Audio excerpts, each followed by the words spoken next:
एक मुलाजमा, मैंने एक वहशेबली को देखा। एक आंधी रात जब बारिश अभी तेज थी, मैं अपने घर की खामोशी में तन्हा था। थके हारे से मैंने अपनी आंखों पर तकिया रखा और आंखें बंद कर दें। लेकिन अचानक वादियों के बीच से एक खामोश सांस ली। वह खफिया शक्ल मेरे सामने आ गया। इसके बड़े बड़े काले आंखों में एक चमक थी जो मेरे दिल को छीड़ रही थी।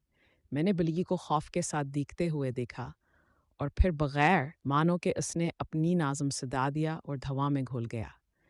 इस रात के बाद अजीबो-गरीब आलझन ने घर की हद को काबू कर लिया। मुसलसल याद दहानी की थी कि बाज़ जोड़ फिर अपने नुकसान का मुकद्दम हिदाओं पर लगाने से कभी बाज नहीं आते।